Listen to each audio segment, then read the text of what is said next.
ছেলেটা খায়নি, আর বাচ্চা মেয়েটা খায়নি। ও বাপ, ছোট ছেলেটা 10 টাকা না বিছায়নি, কিন্তু ডাইরেক্ট বোম মেরেছে। মানে 10 টাকা না বিছায়নি, ডাইরেক্ট বোম মেরেছে। মানে কি করেছে?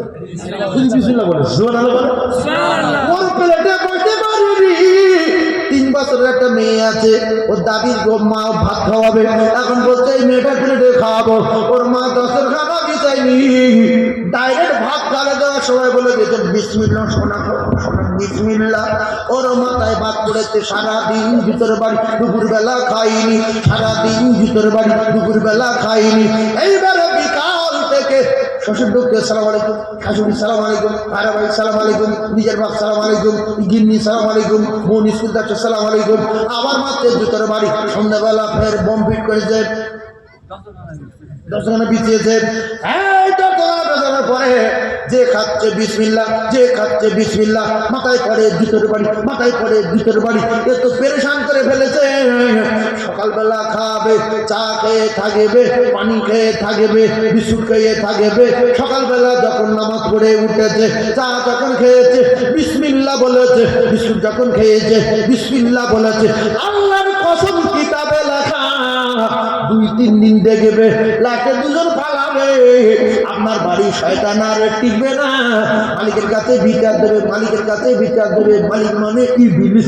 ইন্নাশ শাইতানা লিল ইনসানি আদুউম মুবিন। ভাইজানের কাছে গিয়েছে, ভাইজান বলছে কি হলো, পালালি কেন? বলতে সারাদিন ভিতর বাড়ি, দুপুরবেলা খাওয়া নাই, বিকালবেলা ভিতর বাড়ি, রাতের বেলা খাওয়া নাই, সকালবেলা ভিতর বাড়ি, চা নাই, পানি নাই।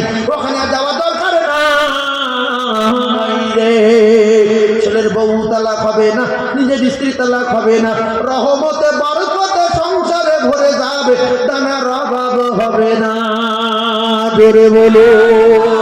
তাহলে যদি গরিব মানুষ হন, একটা আন্ডারপ্যান্ট ছেঁড়া নিয়ে ধুয়ে যতক্ষণা করবেন, নাই প্লাস্টিক একটা ছিঁড়ে নিয়ে যতক্ষণা করবেন, নাই পুরানো গামছা। আর যদি দস্তরখানা কেনা টাকা থাকে, একটা দস্তরখানা কিনবেন, সংসারে জীবনে দানার কষ্ট হবে না।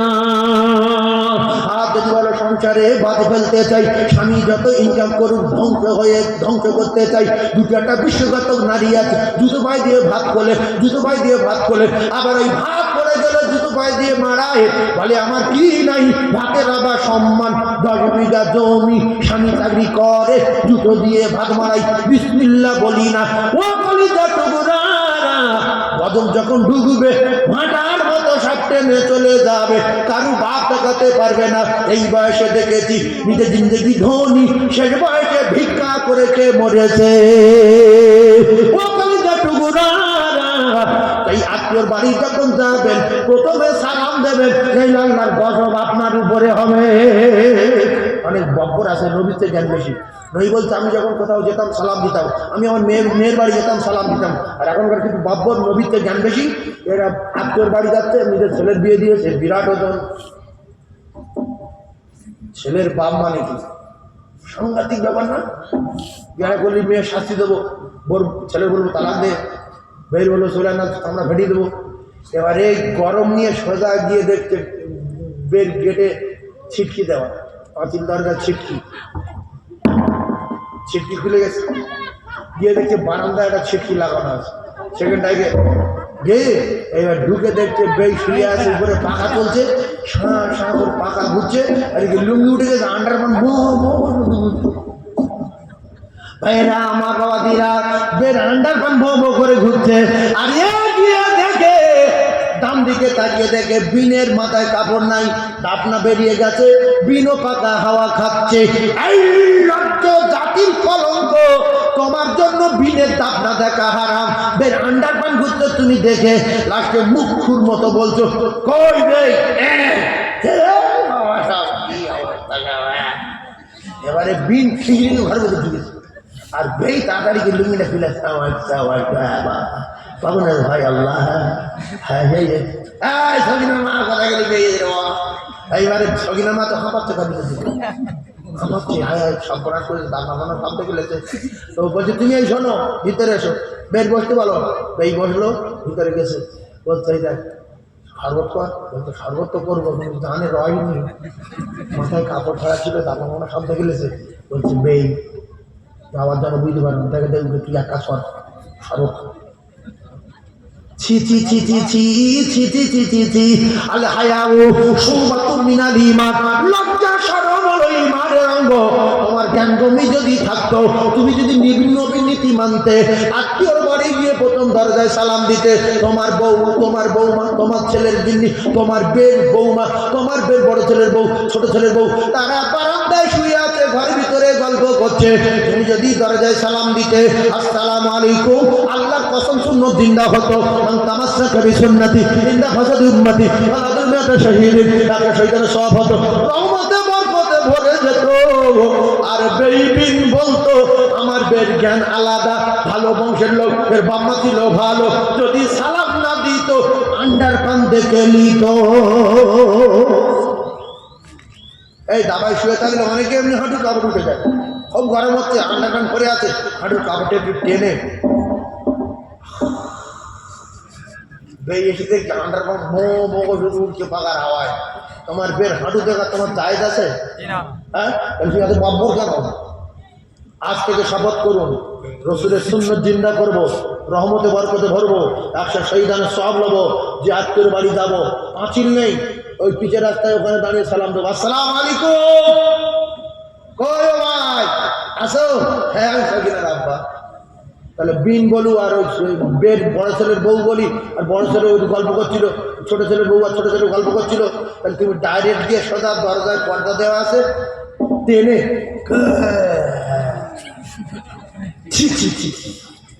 রসুল বলছে আমি ফাতেমার বাড়ি গেছি, ঠান্ডা মাথায় বোঝেন, হাদিস বলছি মাথায় রাখবেন, আমি ফাতেমার বাড়ি গিয়ে সালাম দিলাম, সালাম দেওয়ার সঙ্গে সঙ্গে ও কলিজা টুকরা দরজার পর্দা নিয়ে ফাতেমা গায়ে দিয়ে দিলেন, বলছে আব্বু আজকে আমি আপনার সামনে যাব না। জীবনে আওয়াজ শুনেছেন? শোনেন? নবী বলছে কেন মা? আমি তোর আব্বু জানি। বলছে আপনি তো বলেছেন। কি বলেছি?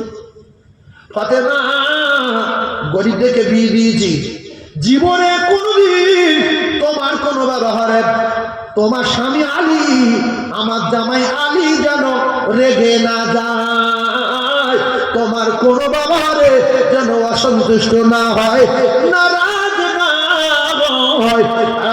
তোমার ব্যবহারে যদি আমার জামাই আলী রেগে যায়, তুমি যদি মারা যাও, আমি নবী তোমার জানাজায়ও যাব না। আইন কড়া না হালকা? হ্যাঁ জোরে বলেন। ও ভাবিরা, জীবনে বহু শুনেছেন, শুনে যান। বলছে তো এখন দেখা করবে না কেন? বলছে আমি যদি আপনার সামনে যাই, আমার কারণে আপনি আপনার জামার উপরে রেগে যাবেন, কারণ কাপড় ছাড়া আমি আপনার কলিজার টুকরি, আপনি যদি আমার এই দৃশ্য দেখেন, আপনি আপনার জামার উপরে রেগে যাবেন, আর সেটা আমার কারণ হবে। সেটা এই জন্য অনেক ভাবি আছে, এই ভালো বংশের ভাবি, জান্নাতি ভাবি। কিরকম? স্বামী ঘুষি মেরেছে, 10 মিনিট হয়েছে, এই চাপালি এরকম ট্যাপ হয়ে গেছে, এরকম করে মুখ টুক ফুরাও, হঠাৎ করে বাপ ছাগল কিনতে যাচ্ছিল, তো মেয়ের কাছে দেখা করে যাই, গিয়ে দেখে মেয়ের মুখ সমান এইদিকে ঢ্যাপ হয়ে গেছে। বলছো আমার মুখ কেন হলো কেন? আর ও মেরে তত বসে ফাঁকা ছেড়ে তো, মানে গাতে কামাইতো তো, ফাঁকা ছেড়ে তো বসে।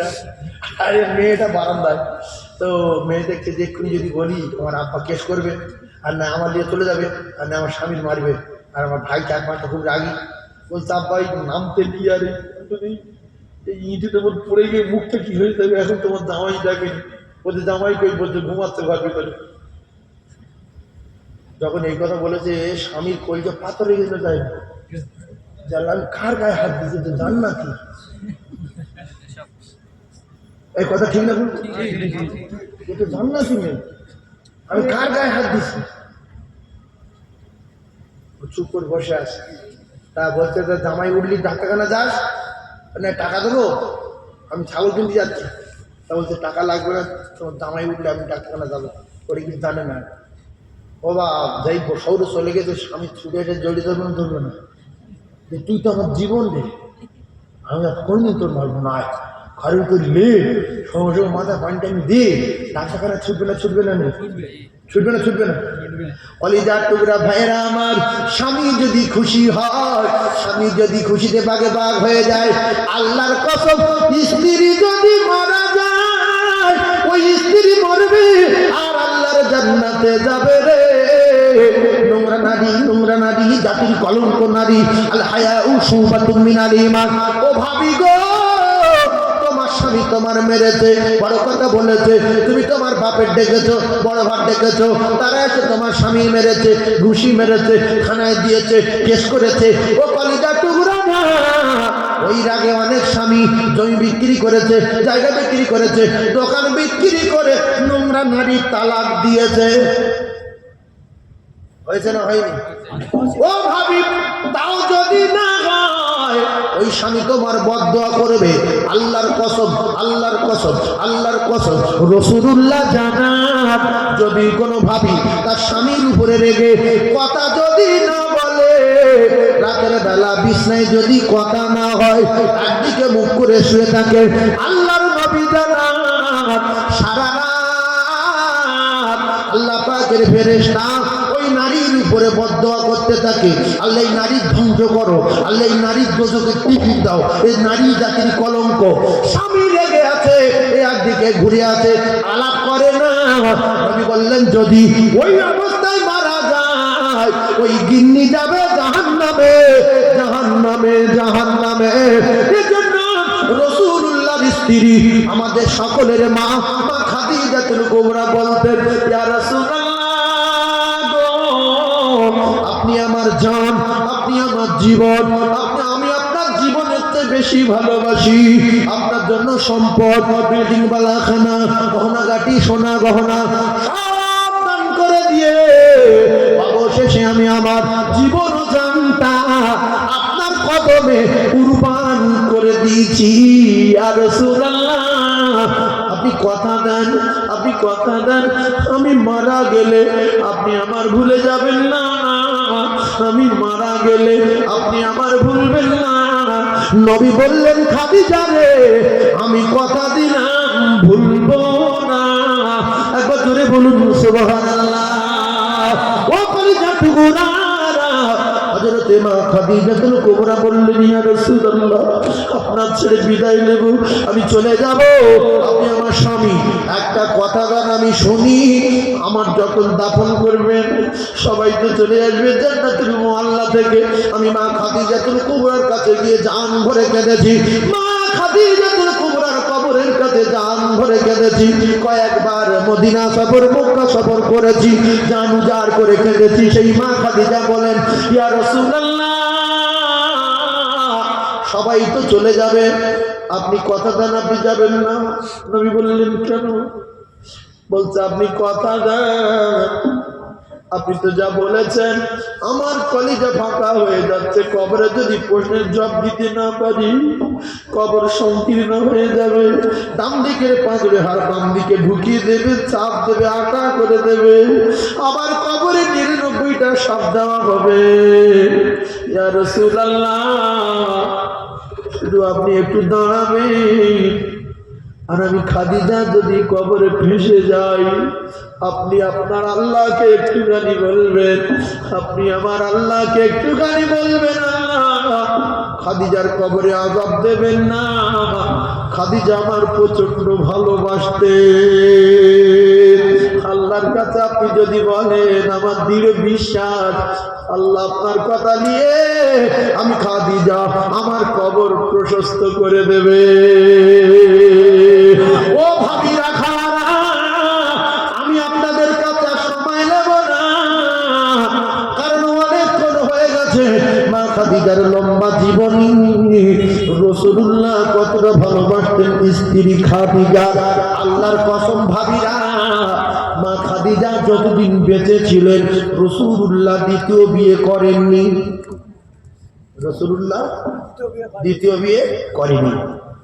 এই যে মদিনায় বসত বিল্লি করতে, মদিনায় মা খাদিজার ইন্তেকালের পরে। আর সব বিবিদের ঘরে দিচ্ছে, এটা একটা, ওতে একটা, এতে একটা, হাফসার একটা, আয়েশার একটা, এ বিবির একটা, ও বিবির সবার দিল। আর এতটা ভাগ আলাদা করলো। মা আয়েশা বড় কথা বলতেন, ছোট্ট স্ত্রী তো, আবু বকর সিদ্দিকের মেয়ে। বলছি ইয়া রাসূলুল্লাহ, এই ভাগটা কার? রসুল বললেন ওইটা আমার খাদিজা। খাদিজা বেঁচে আছে। ফাতেমা ঝরঝর করে কাঁদে। আমার আব্বা কখনো মদিনার মসজিদে গিয়ে কাঁদে। মা আয়েশা নিজে মুখ দিয়ে বলেছেন, আমি একদিন রাতের বেলা নবীকে খুঁজে পাই না, হঠাৎ করে কোনো বুবুদের ঘরে গেল কিনা দেখতে গিয়ে মদিনার মসজিদে আওয়াজ হচ্ছে খাদিজা।